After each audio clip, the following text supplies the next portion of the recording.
में भी वो बड़े धैर्य से काम लिया करता था।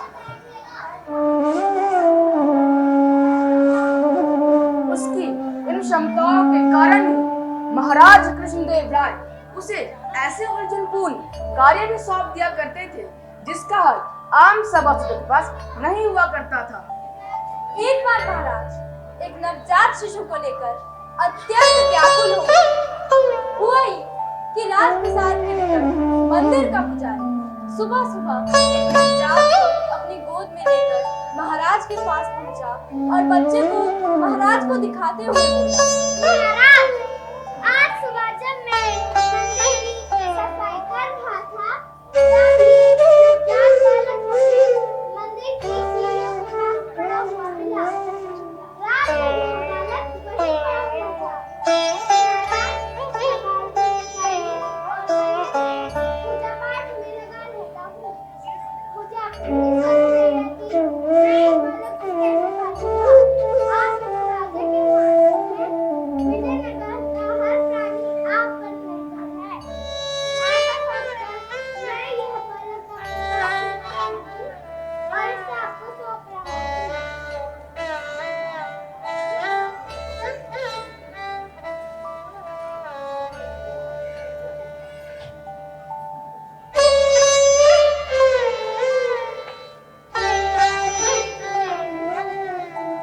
महाराज उस पंडित की अकाट्य बातें सुनकर कुछ भी बोलने की स्थिति में नहीं थे।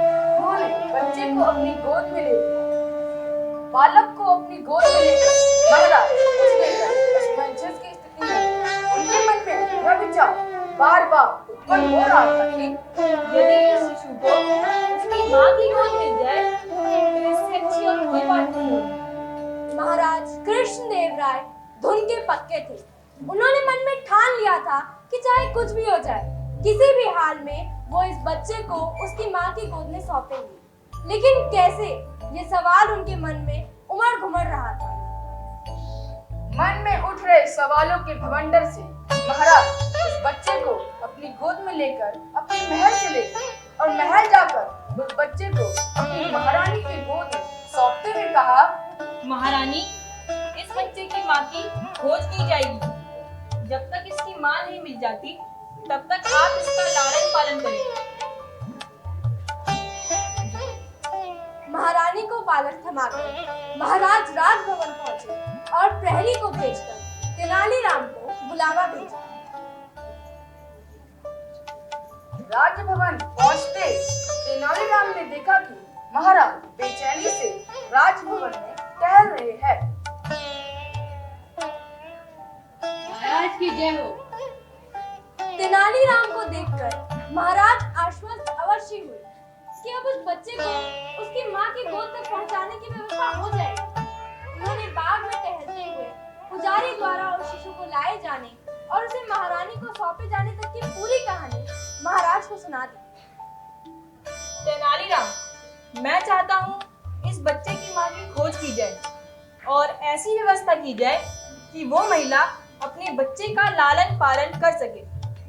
तेनालीराम, मुझे तो लगता है किसी महिला ने अपनी गरीबी के कारण उस बच्चे को भगवान के एक मंदिर में छोड़ दिया है। मंदिर में छोड़ते समय उस महिला के मन में यही विचार रहा होगा कि कोई धर्मात्मा उस बच्चे को अपना लेगा और उसका लालन पालन करेगा।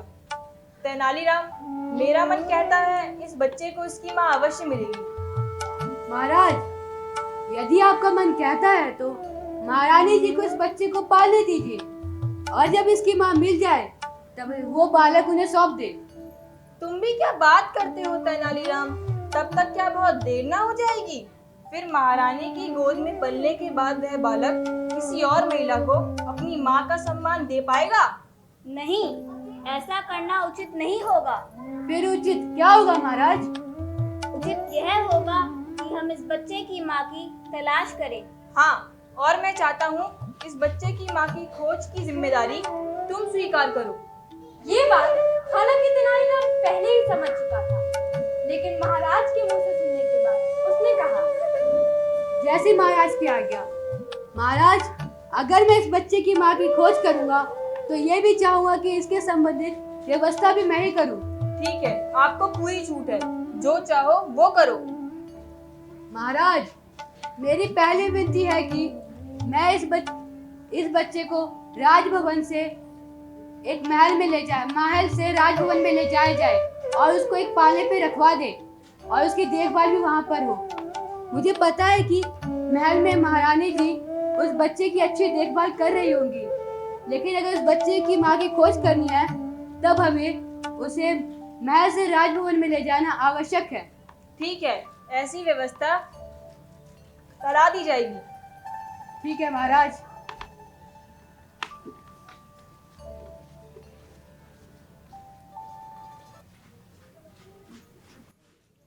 महाराज की जय हो, महाराज की जय हो। सुनना हो, कल रात नगर के एक मंदिर में एक बालक मिला। लालन पालन के लिए उसे महाराजा कृष्णदेव राय अपने साथ ले गए। बच्चे को अपना आधा राज्य देने का मन बना लिया। महाराज को विश्वास है कि मजबूरी से ही किसी ने अपने जिगर के टुकड़े को स्वयं से अलग कर भगवान के द्वार पर छोड़ दिया होगा। महाराज की जय हो, महाराज की जय हो। सुनना हो।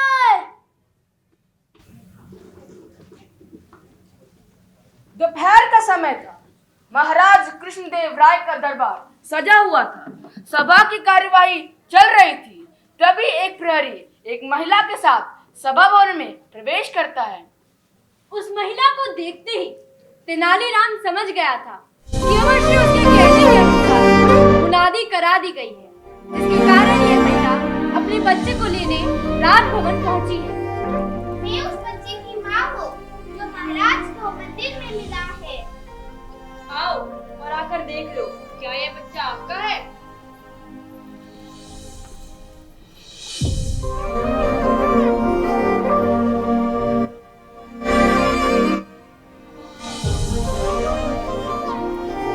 हाँ महाराज, ये बच्चा मेरा है।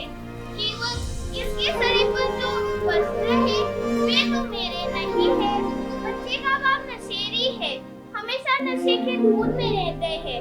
कमाता धमाता कुछ नहीं है। मैं अपनी तन्हाई से परेशान होकर तब मैं इस बच्चे को भगवान के भरोसे मंदिर पर छोड़ आई। मैंने सुना है आप इस बच्चे को आधा राज्य देने वाले हैं, तो मैं भागी भागी यहाँ आई हूँ। आप मुझे गलत ना समझे कि मैं किसी लोग के लिए यहाँ आई हूँ। मुझे कुछ नहीं चाहिए, बस आप इस बच्चे की अच्छी परवरिश कराइए, यही मेरे बहुत है।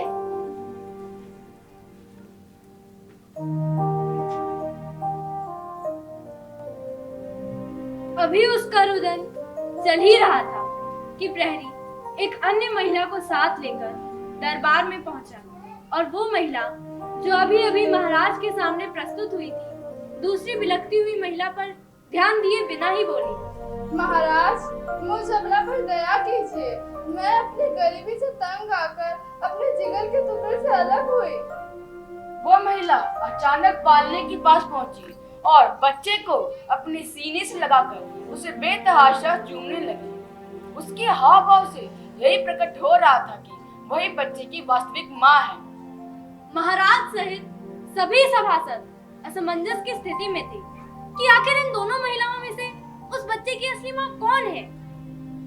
तभी तेनालीराम अपने आसन से उठकर दोनों महिलाओं से पूछा, ठीक ठीक बताओ, इस बच्चे की असली माँ कौन है? मैं हूँ इस बच्चे की असली माँ।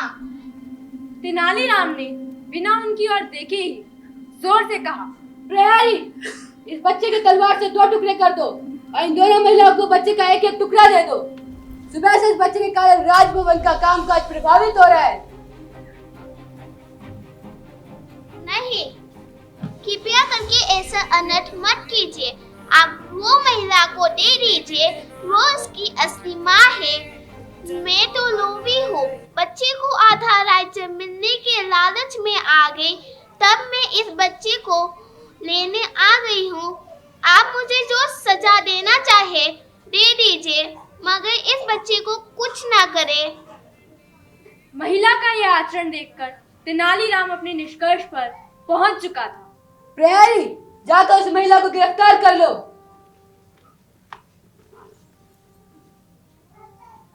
चुप हो जाओ माँ, तेरे लाल को कुछ नहीं होगा, कोई उसका बाल भी बांका नहीं कर पाएगा।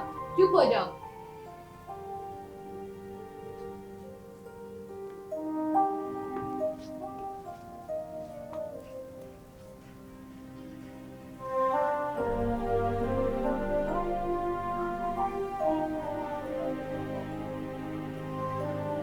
तेनालीराम ने उस गिरफ्तार की गई महिला से जाकर पूछताछ की। शीघ्र ही वो महिला टूट गई और उसने स्वीकार कर लिया कि वो बच्चे के साथ आधा राज्य मिलने के लालच में आ गई थी और उसी लोभ में पड़कर उसने बच्चे की मां होने का दावा कर गई।